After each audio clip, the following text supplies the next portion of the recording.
이게 디스크예요. 네, 디스크에 보시게 되면 네, 이게 이제 부팅이다 보니까 이제 16기가인데 여기에 윈도우 뭐 X86, 486, 586, 986 할 때 하는 건데 이렇게 돼 있더라고요. 이게 돼 있고 32비트가 여기 이제 자동으로 부팅을 하려고 하면 이런 파일들이 필요해요. 그죠? 네. 네, 셋업EXE, 오토런, INF 뭐 거기에 그러면 뭐 서포트 여기에 뭐 소스 드라이버 뭐 그러니까 윈도우를 돌리기 위한 드라이버들이 여기 다 들어가 있잖아요. 네. 그래서 뭐 예를 들면 드라이버 같은 거 들어가게 되면 이렇게 다 되는데 이게 오토런을 하게 되면 자동적으로 내가 저기가 찾아서 이제 복구를 하는 거예요. 그죠? 뭐 이런 내용들은 저 컴퓨터 부팅하실 때 어쨌든 여기 부팅 디스크다 이렇게 보시고 부팅 USB에 이렇게 들어가 있고 여기 부트에 가게 되면 여기 뭐 오토런 할 때 이런 것들이 다 실행이 되면서 다 복구를 하는 거죠. 네. 참고적으로 이 부분은 한번 보시면 되고 오늘 제가 해야 될 건 이 디스켓 전체가 부팅 디스켓이라는 게 고객한테 기계 한 대당 같이 가는데 이거를 몽땅 카피해가지고 또 다른 디스크를 만들지는 상관없어요. 다 만드셔도 만들 수가 있는 거고 당연히 백업 만드실 수가 있고요.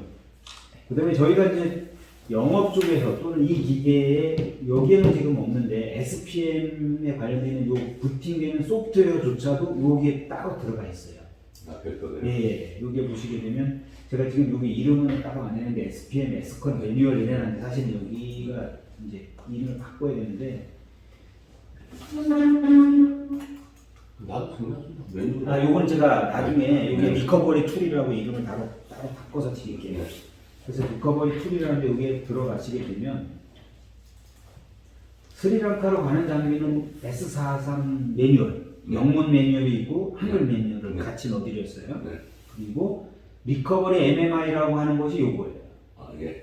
그래서 리커버리 MMI 보시게 되면 요 안에는 그냥 이것만 컴퓨터에다 갖다 꽂고 더블 클릭하게 되면 이게 생성되고 다 깔려요. 이렇게 보시면 되고 여기 EXE 그 다음에 요거는 기계 요 전문가들이 하는 건데 이거는 출시되는 장비의 버전에 맞게끔 CNC PCB의 그 FPT라고 하는데 그 롬에 옛날 같으면 롬 메모리에 시스템을 로딩해 놓는 프로그램들이 들어가 있거든요. 그래서 이거는 이제 저희가 별도의 툴을 가지고 그 PCB에 연결해서 노트북을 이용해서 저기다가 업데이트하고 다운 데이트하고 하는 건데 이건 조금 좀 전문적인 부분인데 이건 나중에 이제 뭐 사장님이 스리랑카에 문제가 생겨서 복구를 해야 되겠다라고 하신다고 하면 저희가 툴하고 이런 걸 다 빌려드릴 테니까 그걸 가지고 거기 가셔서 저희하고 통화하시면서 하거나 저희한테 배운 자료를 가지고 복구를 하시면 돼요. 저희 관련되는 데이터가 저 안에 들어있다는 얘기예요? 그렇죠. 그러니까 저거는 하드웨어적인 거에 심어져서 가기 때문에 이게 외부에서 데이터를 업로딩하고 하는 건 하드웨어가 고장나지 않은 한 그 안에 돼 있는 데이터를 새로 업데이트를 할 경우에는 반드시 이 파일을 최신으로 받아가지고 가서 저희한테 받아가지고 가서 저희가 그 PCB 메모리에다가 버퍼 메모리에다가 올리는 과정에 대한 툴이 있거든요. 예, 그거를 컴퓨터와 연결해서 저기다 로딩을 하셔야 돼요. 그리고 그건 조금 좀 스터디가 필요한 건데 그건 나중에. 저기 버전 데이터라네요. 계속 그렇죠. 계속 바뀌겠네 해마다. 그래서 그럴 경우에는 한데 웬만하면은 CNC 버전은 바뀌진 않아요. 왜냐면 CNC의 기본적인 프레임은 변화가 없기 때문에 안 바뀌는데 혹시나 저희가 뭔가 버그가 나중에라도 발견돼서 이거 디스패치 해야 되겠다라고 하게 되면 저희가 이제 저런 과정에 대한 거를 그럼 저기 확장자가 좀 컷으로 돼 있나요? 요거는 아웃 SPM 아웃. 네. 그리고 요 밑에 아까 말씀드렸던 윈도우 MMI 요거는 기계에 깔려지는 화면에 띄어지는 거하고 똑같거든요. 그 윈도우 MMI는 요게 EXE라고 되어 있거든요. 더블 클릭하면 이렇게 깔려서 요게 이제 깔려진다. 그리고 기계 본체에 들어가시게 되면 그게 어디에 깔리냐면 이렇게 쭉 따라가시다 보면 여기에 SPM 이지 컷이라고 되는 폴더가 만들어지면서 이게 깔리는 거예요. 여기에 들어가시게 되면 이와 같은 파일이 깔려 있는 거예요.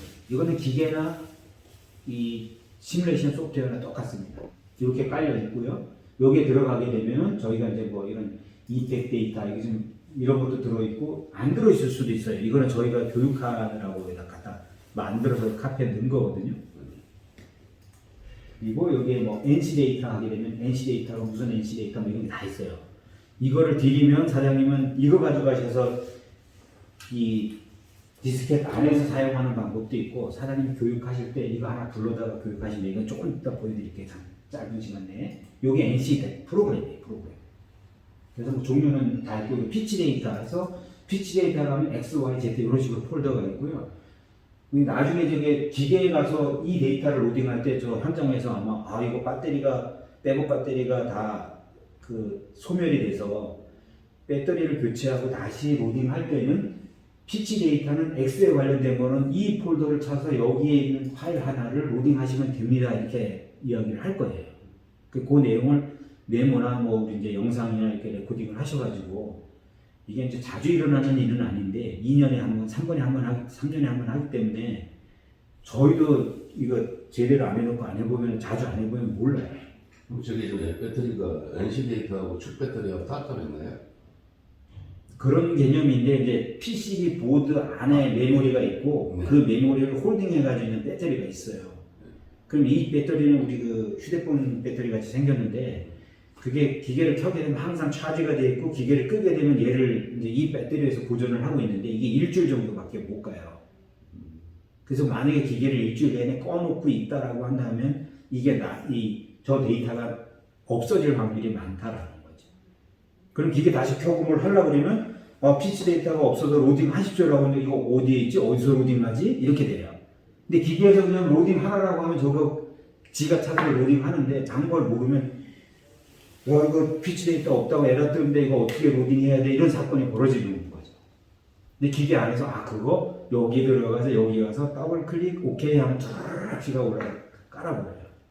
그 굉장히 쉬운 건데 그 데이터가 그럼 어디 있는데 이제 이렇게 하셨을 때 사장님은 이제 이 폴더 속에 있다라는 거를 알고 계셔야 돼요. 백업 받아놓은 게 혹시 있으시거나 아니면 없다. 그것마저도 시간이 걸려서 다 뭔지 모르겠다라고 하시면 저희한테 요청하실 때 기계 모델은 S43에 시리얼 넘버는 SPM 뭐 어떻게 나가 있다. 그리고 거기에 해당되는 버전은 뭐다라는 걸 알려주시게 되면 저희가 그 데이터를 압축해서 보내드리면 그 내용을 가지고 그 폴더에다가 깔고 이제 업로딩 해놓으시게 되면 금방 복구가 가능해지시는 거죠.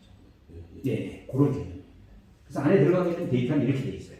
노트패드로 다 열어보실 수 있어요.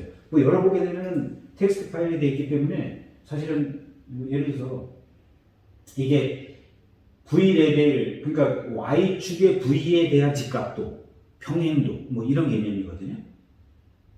예, 거기에 이제 뭐 V 레벨, 여기도 V 레벨 1, 2, 3면 이제 저희가 기계별로 다시 재측정 업데이트를 해서 나중에 최종으로 갈 때는 이게 파일이 하나만 존재할지 몰라요. 좀 자세히 모르겠는데 이렇게 열게 되면 이런 데이터예요. 예를 들면 1에서 2 구간에 1740에 1180에 거기에 대한 보정되는 거는 0에서부터 1.0mm에 대한 거를 그래서 1700mm 이동했을 때 뭐 얼마만큼 1미크로만큼 또는 0.1만큼 얼마를 이렇게 자동으로 소프트웨어적으로 보정해라 이렇게 만들어 놓은 데이터들이거든요. 이건 이제 레이저 컬렉션을 할 때 그 속에서 어떻게 보정되는지를 하고 있어요. 그래서 사실 내용은 아마 사장님은 머신센터나 뭐 아니 이것은 구간별로 그건 없나 봐요? 있습니다.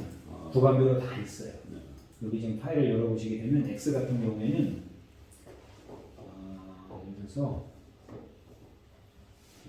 예를 들어서 오리진 테스트인데 오리진이라고 되어 있잖아요. 오리진은 이건 이제 잘 알고 계셔야 되는데 0에서부터 뭐 여기 1, 2 구간은 대한 거는 뭐 기본 기초적인 부분에서부터 그다음에 매 피치 20, 40, 60, 80 하면서 우리가 최대 길이 얼마까지 가냐 그러면 이거는 600mm, 이건 육사에 해당되는 장비라는 거죠. 그러면 이제 사상 같은 경우는 400mm까지만 있겠죠, 그죠? 이 구간까지에 들어있는 데이터만 업로딩이 되는 거예요. 보정할 때. 네. 그리고 이 거리를 왔다 갔다 했을 때 리니어리티, 우리가 진직도가 얼마나 될지 아니면 피치에 대한 아큐러시가 얼마나 되는지 이거를 여기다 다 보정을 해놨거든요. 그냥 나중에 너무나 많이 틀려가지고 잘 안 나온다라고 하게 되면 피치 마스터를 놓고 이 값을 고정해가지고 이 파일에다가 오리지널을 보관하고 이게 다시 이 파일이다라고 해서 그거를 로딩하게 되면 내가 보정한 내 원리에 의해서 보정된 데이터가 동작을 합니다. 이 내용은 이제 사실은 트러블 슈팅이라든 보호 과정에서 보정하실 때는 아주 쉬워요. 이게 단위가 좀 0.2m네요. 네, 요거는 2미크론. 미크론 네, 미크론. 뭐 이거 같은 경우는 45미크론 이렇게 되니까 약간 100분의 4, 5 이렇게 되는 거죠. 이게 400. 좀 중분이에요? 아니면 절대치예요? 이거는 증분이죠. 왜냐면 20에서 0인데 400ml 갔을 때 100분의 4, 5니까 45미크론 정도 플러스 쪽에 가 있다 이런 의미니까. 그럼 기준에서 지금 20에서 40이라는 얘기잖아요. 그 구간 증분이 아니라는 얘기잖아요. 이게 그렇죠. 네, 그런 개념일 거예요. 근데 자세한 거는 아마 우리가 이제 피치 컬렉션을 하는 그 QA 쪽에 뭐 이 데이터가 지금 어떻게 구성되어 있냐라는 걸 스터디 좀 더 하시고 가시면 되는데 지금 하시면 너무 양이 너무 많아요. 그죠? 그래서 나중에 이런 걸 필요하시다 그러면 사장님 다 알고 계시기 때문에 기계적으로 또 거의 비슷한데. 비슷합니다. 네. 아주 유사합니다. 네. 그래서 여기에 뭐 어떤 이렇게 표시들이 쭉 돼 있으니까 한번 참고적으로 한번 보시면 되고, 이게 데이터가 저희 리커버리 데이터에 들어가 있다. 그리고 그거는 이렇게 그 기계의 홀더에 어디에 들어가게 돼, 이지컷이라는 데 들어가게 되면 어떤 데이터에 깔려 있는데, 예. 저는 이거 교육용으로 하기 때문에 그냥 여기다 뭐 폴더 무작위로 깔아놓고 하고 있어. 이게 다 저 위치에 가서 깔려 있는 건 아닙니다. 네. 예. 그 USB 속에는 어딘가에 있다. 기계 속에 있는 거. 네. 그래서 기계와 이거는 똑같이 가요. 그래서 나중에 기계가 문제가 생기면 이 부팅 디스켓 가지고 리커버리 복구를 한번 하시면 된다. 이렇게 보시면 되고요. 그리고 여기 또 한 가지 빠져 있었던 게 이제 NC 데이터에 저희가 가게 되면 되도록이면 이 속에 이게 이제 가공 조건이거든요. 네. 뭐 예를 들면 0.15 와이어를 쓸 때 조건이 저 파일을 로딩을 하면 0.15로 되어 있는 알루미늄, 구리, 스틸, 뭐 텅스텐, 카바이드 이런 모든 종류의 데이터베이스가 0.15 와이어 데이터베이스다 이렇게 보시면 돼요. 그 0.2 쓰려고 그러면 이거, 0.25 쓰려고 그러면 이 파일 속에서 찾아지는 거예요. 제가 다른 책자가 있거든요. 네. 가공 조건표. 네. 그 책자가 지금 그 책자에 있는 그 네. 내용이 네. 파일 하나하나가 저 속에 다 들어있는 거죠. 예. 근데 이제 요즘에는 이제 이렇게 만들어서 주지 않고 요즘에는 이걸 잘 못 봐요. 이제 책자로 해드리진 않아요. 그냥 파일로 드리지. 이 내용 여기 보시게 되면 이렇게 열어보게 되면 이게 지금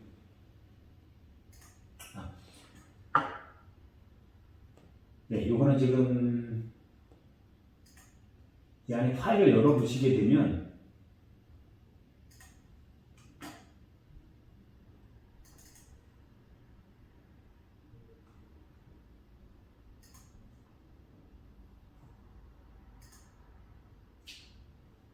이런 식으로 노트패드로 되어 있는 거를 열어보시게 되면 숫자가 막 이렇게 써져 있는 것 뿐이에요.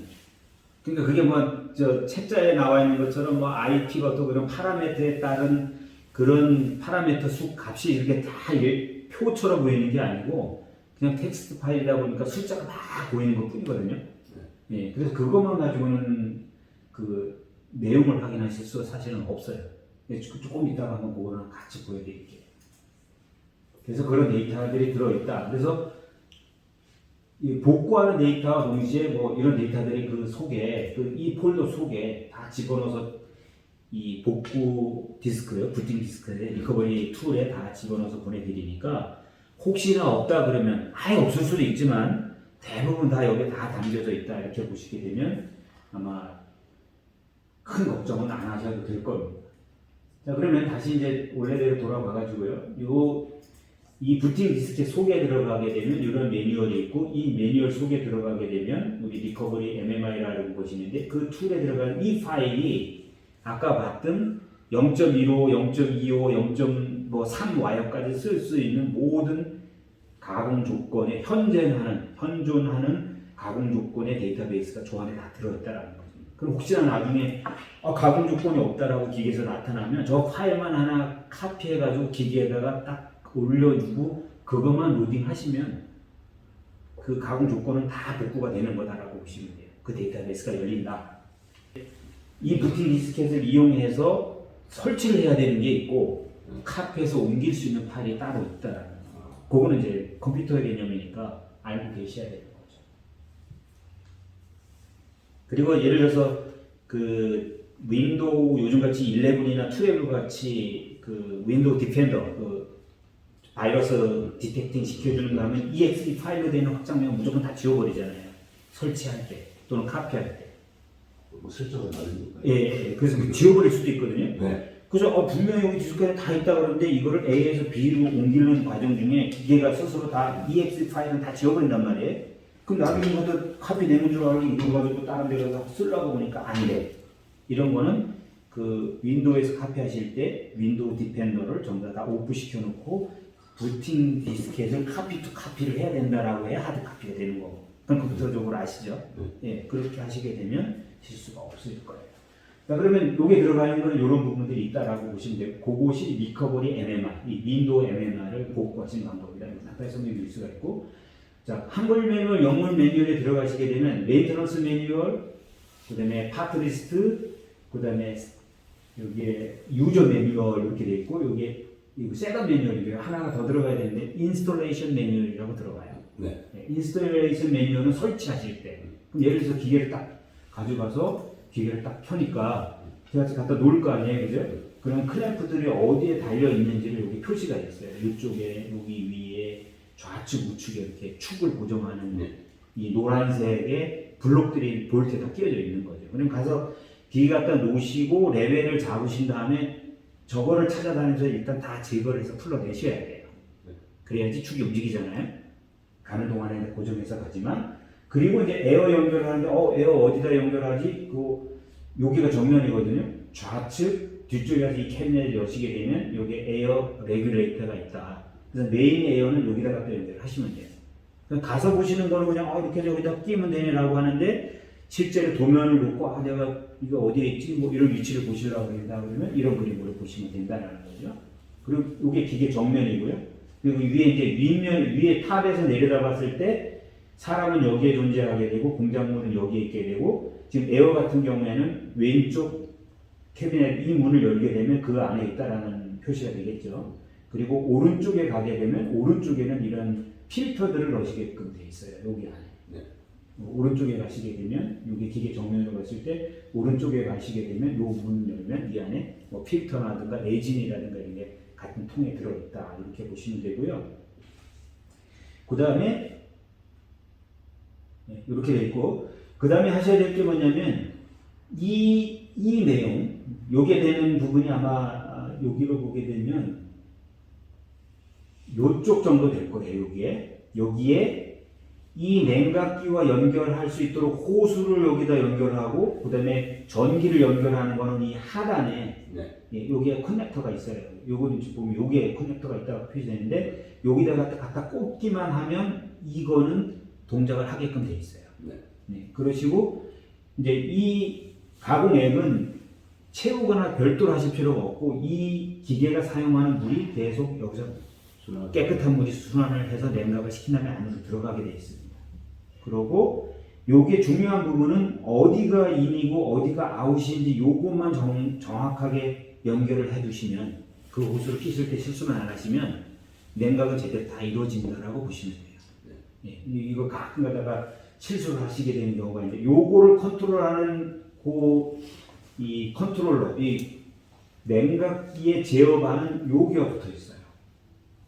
그래서 기계가 쭉 둘러보시면 금방 아실 거예요. 그리고 뭐 요번에 스리랑카에 가 있는 장비는 물탱크와 본체가 일체형이기 때문에 그냥 갖다 놓으시고 여기 이 문을 여시게 되면 여기에 물을 채울 수 있는 공간이 있어요. 필터 있는 쪽에. 거기다가 물을 채우시게 되면 여기에는 레벨이 이렇게 올라옵니다. 그래서 빨간 게 맥시멈까지 도달하게 되면 더 이상 물을 안 채우시게 되는 거예요. 근데 가끔가다 뭐 아마 경험하셨겠지만, 저희같이 물 채우라고 그러면 호수 틀어놔놓고 어디 가서 잠깐 커피 마시고 오면 물이 꽉 넘쳐가지고 이제 수영장이 되는 경우가 많거든요. 그래서 물을 채우실 때는 어디 자리 비지 마시고 그 물이 다 찰 때까지 한 5분, 10분 걸리니까. 지금 몇 리터나 되나요? 여기에 지금 요거는 이제 매뉴얼을 열어봐야 되는데, 저게 들어가면 한 600리터 정도 될 거예요. 그래서 이 매뉴얼 속에는 이렇게 쭉 달아가면 따라가시게 되면 뭐 아이콘은 어떻고, 아까 말씀드렸던 그런 피치 데이터를 어떻게 로딩하고, 그 다음에 그래프 체크는 어떻게 하고, 그 다음에 거기에 파형들, 여기 들어있는 이런 파형들은 뭐 무엇을 의미를 하고 그 다음에 리모컨에 대한 각각의 이 키에 대한 설명 나중에 설명 들으시겠지만 이 속에 다 들어있다라는 거죠. 그래서 이 키가 어떤 동작을 하고 근데 중요한 거는 이런 키를 그냥 이 키를 눌러가면서 설명할 때 그런가 보다 하는데 나중에 그 교육하는 사람이 이거 한번 눌러보세요 그러면 이거 어디 있지 이제 이거 누르면 뭐지 이제 이런 부분 있잖아요. 그럴 때는 저 메뉴에 여기를 여시고 이게 뭐 메모했던 거 여기다 뭐 한글도 다 같이 들어있으니까 이제 사전 같이 지금 한글 같이면 되겠죠. 그래서 이게 한글 매뉴얼에 들어가게 되면 사용자 매뉴얼이라고 하거든요. 그래서 사용자 매뉴얼에 쭉 가시게 되면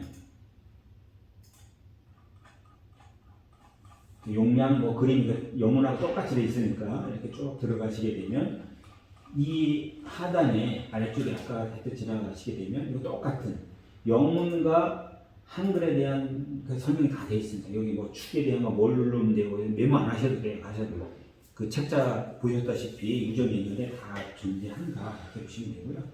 그 다음에 저희가 지금 이런 공부들은 옵션으로 돼서 아마 사셔야 됩니다라고 말씀을 드렸을 텐데 여기 있으신지 아니면 여기 학교니까 뭐 이런 게 있을 수가 있거든요. 근데 이거 활용하시고 장비 설치하실 때도 뭐 스패너가 필요하시다 그러면 원래는 이제 이런 몽키 스패너보다는 그냥 편구 스패너를 쓰시면 제일 좋은데 몽키 스패너는 유니버설하긴 하는데 파워가 조금 좀 문제가 생길 소지가 있기 때문에 이것도 주둥이가 조금 넓어서 잘 안 들어가고 하거든요. 그래서 그런 부분을 좀 감안하신 걸 하시게 되고 오늘 가서 하실 거는 이제 기계 전원은 어떻게 켜, 설치부터 기계 전원 물 채우고 이온 수지는 어떻고 필터는 어떻게 집어넣고 이걸 다 뭐 구두로 설명하든 한번 해보십시오라고 할지는 모르겠어요. 이제 저쪽에서 하는 거니까 그렇게 해서 진행해서 이제 와이어 정렬하고 축을 어떻게 움직이고 뭐 이런 과정이 메뉴에 다 들어있거든요. 이거는 이제 실제로 이제 책에 나와 있는 내용을 이렇게 하는 겁니다라고 하는 건데 이거는 실제로 해본 사람만이 알 수 있는 거예요. 그래서 제가 사장님은 교육 받으셔야 될 다른 기계들도 다 해보셨지만 이거 해보셔야 된다라고 하는 게 이런 거고요. 요 보라색으로 되어 있는 툴, 빨간색으로 되어 있는 볼트 이건 다 저희 공구한 박스에 다 들어서 드려요.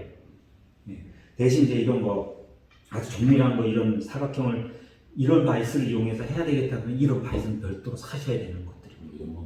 예. 저희가 기본적으로 드리는 거는 이거 볼트, 뭐 긴 거 짧은 것도 많이 드리거든요. 그다음에 요 클램핑 이거 다 그냥 그 공구 박스에 다 들어있고요.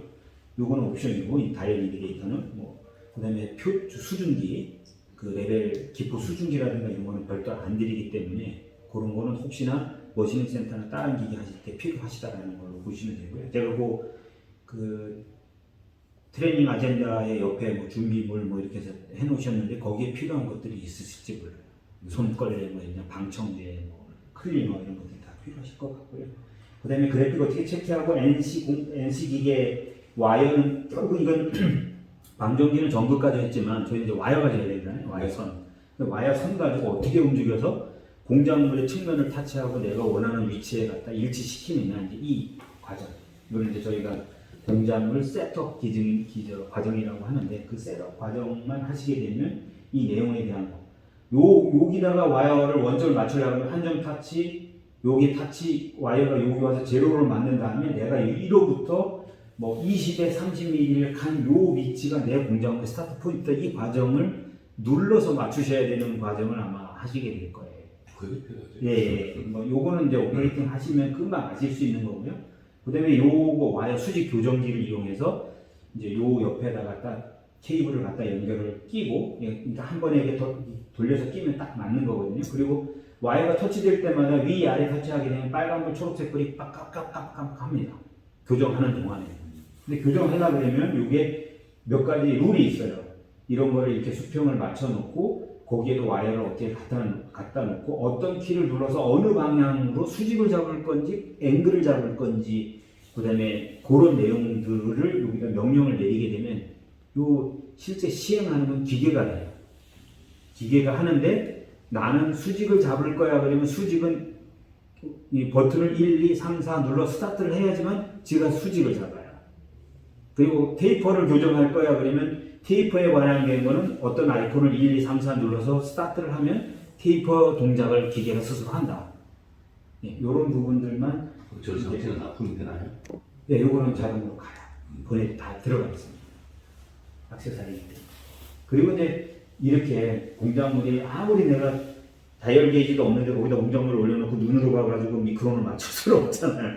그 인디게이터가 해야 되는데 필요가 없을 수도 있어요. 그냥 블록만 잘 해놓고 응용을 하시거나 그 블록에 딱 끼면 100분의 3 안에 들어간다 그러면 Y만 터치하면 100분의 3 정도 기울어져 있다 그러면 기계가 자동적으로 100분의 3만큼 소프트웨어적으로 보정을 딱 해서 기준을 잡아요. 평행하게. 이게 저희가 3D 셋업 사이클이라고 보통 명명을 하고 있거든요. 그거는 한 점 타치도 가능하고 코너 타치도 가능하고 리니어리티도 가능해요. 단 반자동으로 해야 되는 게 평면. 평면은 지금까지는 우리가 인디게이터를 측정하면서 뭐 고이고 막 하잖아요.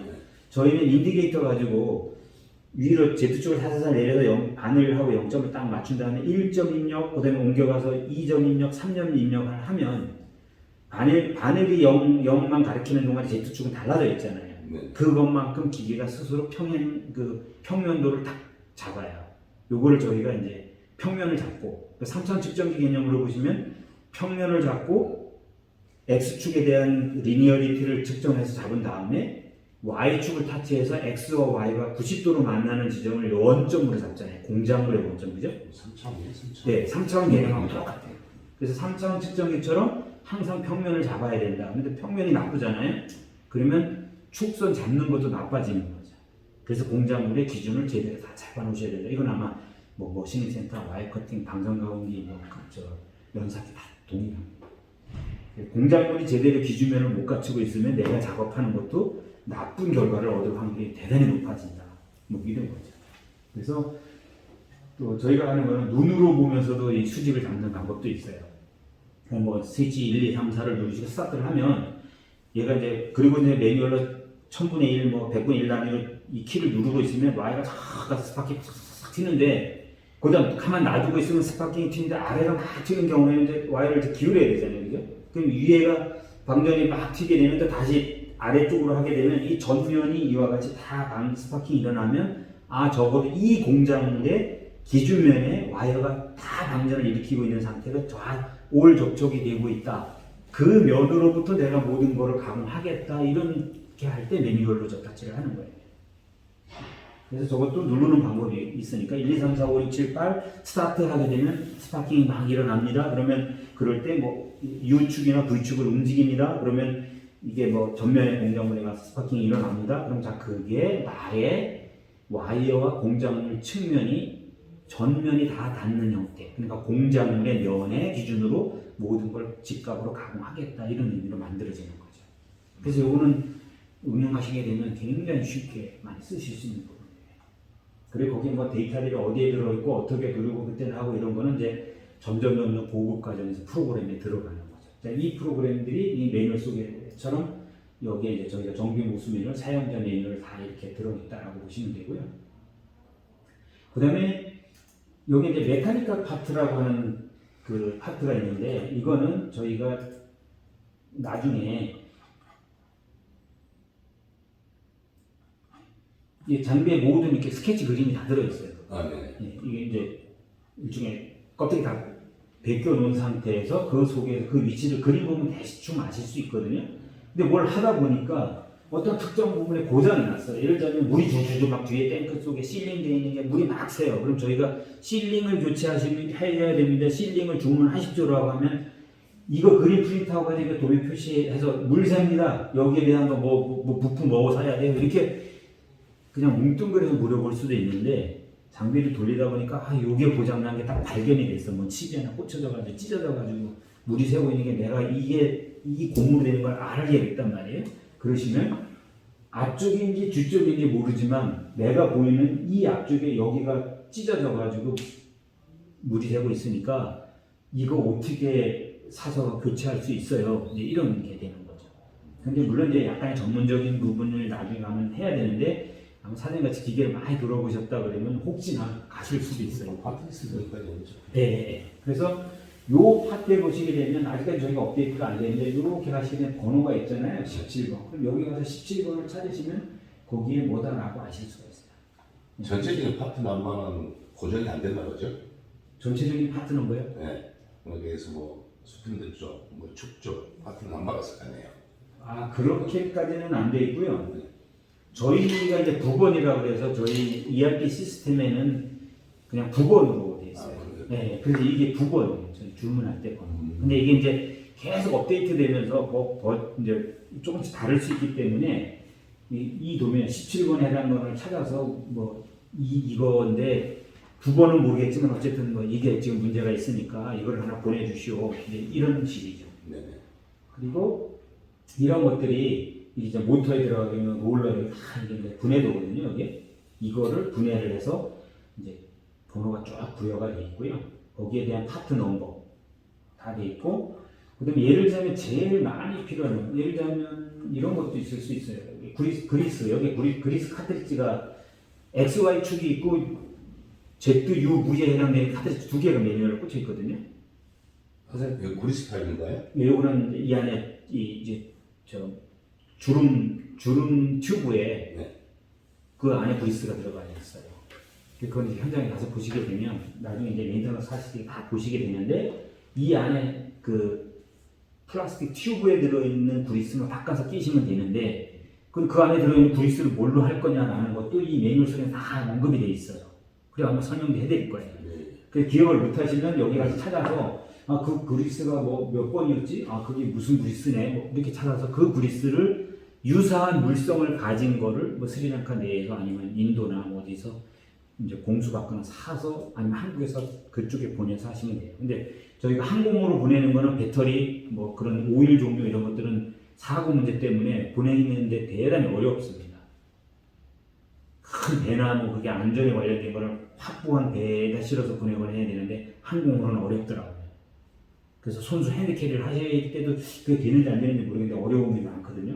그래서 그런 것도 감안을 좀 하셔야 되는 부분이 있어서 미리 뭐 어떻게 할 것인지 대체를 어떻게 할 것인지 이제 이런 것들을 하셔야 되고요. 그 다음에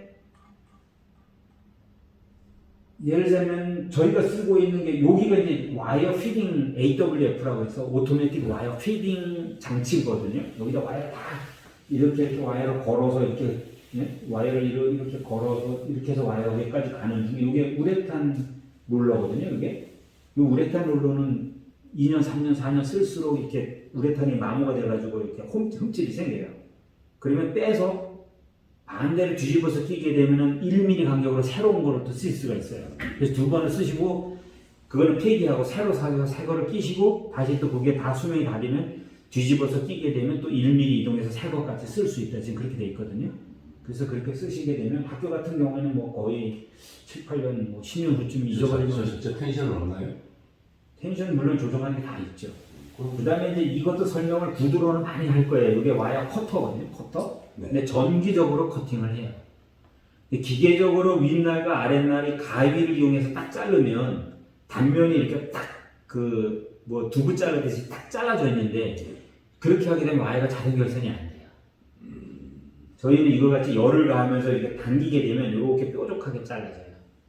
이렇게 돼야지만 끊어진 위치에서 자동 결선을 할 때 이렇게 뾰족하게 되면 끊어진 위치에서 끼어지는데 이게 그 원통에 탁 잘라놓은 단면처럼 매끈하면 그 원통 주변으로 버가 생기는 놈이 조그만 어떤 흠집에도 걸려가지고 와이어가 안 끼어져요.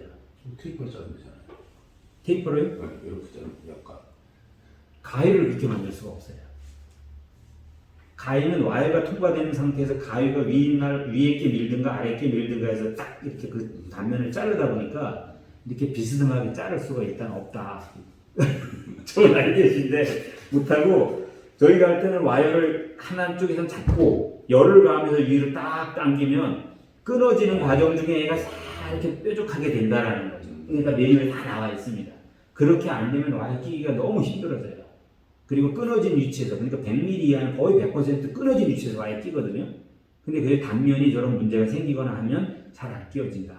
근데 그런 굉장한 노하우가 있어야 돼요.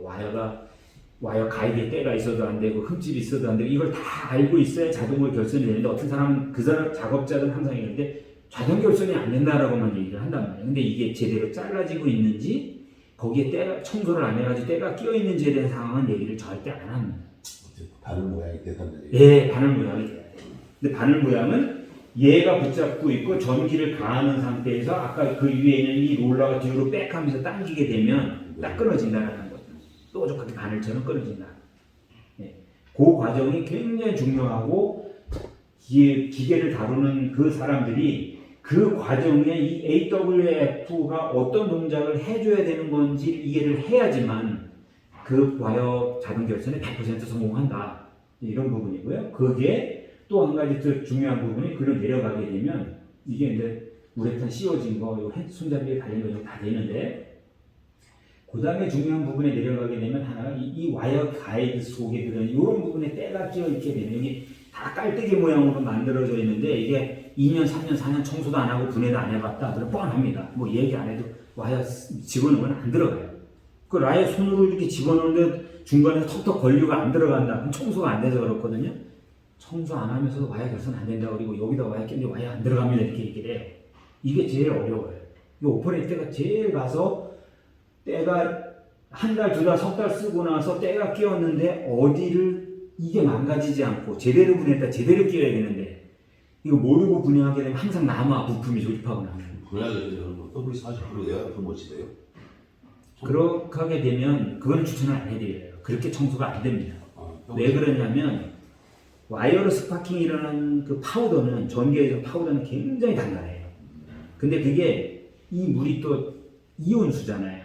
이온수다 보니까 시간이 지나면 알루미늄 같은 경우는 여기에 금방 이 녹이 쓰면서 산화가 돼가지고 엉겨붙어요. 이거는 꺼내가지고 방청류 가지고 청소하는 데 도움이 될지는 몰라도 방청류 뿌려가지고 이렇게 한다 그래서 청소되면 얼마나 좋겠어요? 안 돼요. 그래서 반드시 필요한 부분을 분해를 해서 일일이 스크래치 안 가게 청소를 다 한 다음에 다시 조립을 해야 되는데 부품이 남으면 안 됩니다. 절대. 요거. 그래서 이거 뭘 껴야 되지 하는 건 이 조립된 도면을 하나하나 보고 풀렀다가 끼었다라고 하는 건 경험이 필요한데 아무것도 안 해보고 그냥 한꺼번에 왕창 보내놓고 나면 조립이 안 될 거 아니에요. 그죠? 그래서 그럴 때는 이런 걸 다 놓으시고 보시고 요 원리만 이해하시면 굉장히 쉽게 메인터넌스 청소를 해요. 근데 나중에 한 뭐 1년 정도 이런 청소를 하고 분해했다 끼웠다 이런 걸 해보시게 되면 뭐 그냥 안 해도 얘기해 가면서 이거 뜯어놓고 이거 청소 사고 칫솔이나 이런 걸 가지고 청소해가지고 조립해서 끼고 와이 교정만 하면 돼요. 예. 근데 처음에는 이걸 보시게 되면 이거 볼트 이거 너무 복잡하네. 다 풀리는 건 아니에요. 이 뭉치가 끼어들어 있는데 요 밑에 풀게 되면 이게 나올 수 있는 게 몇 개가 있어요. 그것만 청소해서 끼시면 돼요. 요게 상부와 하부에 있어요. 상하부에 있다. 똑같은 구조는 거의 비슷해요. 그 상하부를 동시에 분해하시려고 하면 내용을 아셔야 되고 그래서 상부 먼저 하시고 다 조립한 다음에 또 하부를 분해해서 하시는 게 서로 섞이지 않고 아니면 통을 두 개 가지고 상부와 하부 구분하시고 섞이지 않을 수 있다 그러면 그런 구분이 좀 필요합니다. 그리고 여기에 이제 가끔가다 사고가 많이 나는데 이게 세라믹 블록이에요. 세라믹으로 되어 있는데 이게 기계가 이동하다가 어떤 공작물을 나누고 충돌을 하게 되면 처음에 움직여 갈 때는 자동의 오버로드에서 딱 멈추게 되는데 그거를 넘어선 스피드로 가다가 멈추지도 못하고 꽝 받아버리면 이게 깨져버려요. 그래서 예비로 두 개를 드려요. 아래 하나 위에 하나 있습니다. 절연 블록이라고 하는데 이게 깨지게 되면 물이 줄줄줄 새고 가동이 안 되거든요. 뭐 본드 붙여가지고 일시적으로는 기계에 움직이는 거라든가 이런 걸 하실 수가 있는데 영구적이지는 못해요. 그래서 이 세라믹 블록은 비싸진 않아요. 한 20만 원 해요. 엄청 비싸죠. 그래서 이거는 예비로 하나씩 더 드리는데 위아래. 네. 그래서 바꾸실 때는 그냥 풀러내시고 이거 바꿔 끼시고 거기에 교정하신 다음에 뭐 인디게이터로 이렇게 평면 측정해서 이거 주둥이만 맞으면 별 문제가 없어요. 네. 그렇게 하시고 이제 기계에서 교정만 하시면 이제 수직만 잡고 와요. 수직 얼라인먼트 이용해서 수직만 잡으시면 되는 건데 이게 왕왕 사고가 난다. 위에도 하나 블록이 있거든요. 이게 요 블록인데 이게 세라믹이거든요. 요건 사각형 아래 동그랗고. 그래서 메인터넌스 하실 때는 그런 부분을 감안한 이제 운동을 하셔야 되고 기타 뭐 나머지들은 그 기동주의 케이블은 어떻게 연결되어 있고 그건 무슨 역할을 하고 뭐 이런 것들이 있고요. 그 다음에 여기에 이제 이 물탱크가 하나 있거든요. 물탱크 구조를 보시게 되면 필터가 일단 4개가 들어가고요. 그 다음에 요 메인 펌프는 항상 퍼가지고 필터링을 시켜요. 그러면 크린 탱크에 항상 이거를 통과하면서 계속 더러운 물이 오더라도 계속 깨끗하게 만들고 있는 거죠. 그리고 물을 퍼서 이쪽 모터에서 물을 퍼서 올리게 되면 냉각기 통과하고 이온 수지통을 통과해서 뒤로 계속 담고 냉각을 시켜서 오고 해가지고 항상 이 크림탱크 물은 이온 전도도가 낮게 만들어주고 냉각을 시켜주고 필터링하는 시스템이 이 물탱크 속에서 계속 끊임없이 가동을 하고 있고요. 그 다음에 그 가동 탱크 내에 급속 충전, 물을 스타트를 하게 되면 물을 확 채우는 거는 그거와 상관없는 이 더티 탱크의 물이 이렇게 해서 채워집니다. 이 통으로. 배수할 때도 이 가공된 물은 바로 배수해서 더티 탱크 쪽으로 넘어갑니다. 근데 더티 탱크는 이 크기가 이 반대로 클린 탱크가 요만하고 더티 탱크가 이만해요. 그래서 항상 물이 차 있으면서 가라앉아 있는 놈도 있고 끊임없이 필터링을 하고 이온수를 만들고 냉각을 시켜주는 과정을 계속 하고 있는 게 이 클린 탱크 큰 탱크 속에서 이루어지고 있거든요. 그래서 그렇게 만들어져 있는 과정 속에 필터의 수명이 있고 이온 수지의 수명이 있고 냉각기에 그 가스라든가 이런 트러블이 있어가지고 이 온도를 일정한 온도만큼 유지를 못하는 경우가 발생하는 것은 이 시스템 속에서 모든 원인이 나타날 수 있는 부분들이 시작이 된다는 거죠. 그러니까 물 채우고 빼고 그 다음에 상부에서 물 쏴주고 하부에서 물 쏴주고 이건 파란색은 청수라고 해서 깨끗한 물. 그리고 빨간색으로 이루어져 있는 이 빨간색 라인은 더티 탱크에 있는 물이 다이렉트로 들어갔다 다이렉트로 빠진다. 이렇게 보시면 돼요. 그리고 거기에 뭐 워터건 그 다음에 요게 플러싱 할 때 이건 레귤레이터에서 조정해주고 이런 건 저희가 한번 세팅해서 다 나가지만 부득이 어떤 경우에는 작업자가 좀 알면 나중에 이제 여기도 더러워지거든요. 이게 이제 투명한 관 속에 이렇게 그 쇠같이 추가 속도에 의해서 위로 떠 있다가 레벨에 따라서 이렇게 내려오고 올라가고 하는데 여기가 아무리 크림탱크를 이용해서 필터링을 하고 해도 오래 2년, 3년, 4년 쓰면 이게 물때가 끼어가지고 여기가 누렇게 변하거나 이제 변해요. 그럼 이것도 기계를 다 끈 상태에서 여기만 분해를 따로 해가지고 그 안에 뭐 소리나 이런 걸 넣고 깨끗하게 청소해서 띄면 되는데 잘못 만지게 되면 이게 파손이 된다는 거죠. 네, 그런 경우도 왕 생기더라. 그때는 어쩔 수 없이 3, 4년 후의 얘기지만 어쩔 수 없이 새로 사셔서 끼시는 방법밖에 없다. 이런 부분들이고요. 메인터넌스의 그 상당 부분은 물탱크와 와이어가 움직이는 과정에 와이어가 제대로 결선이 되고 제대로 움직이게끔 하는 과정이 제일 많고요. 나머지는 고장이나 PCB 고장 갈아야 되는 경우가 많고 그런 정도고 제일 많은 건 필터 교환하고 이온수지 교환하고 냉각기에 관련되는 것이 문제가 생길 수 있고 이 탱크 1년에 가끔씩 완전히 물 이거 세척해가지고 다 물 쏟아버리고 빼는 밸브가 다 뒤에 있거든요. 호수 연결해서 다 배수하고 새로운 물을 채워서 새로운 필터와 새로운 이온수지를 넣고 새로 물을 서큘레이션 시키는 것을 1년에 한 번 정도는 해주는 게 바람직하다. 근데 만약에 6개월에 한 번씩 기계 돌린다.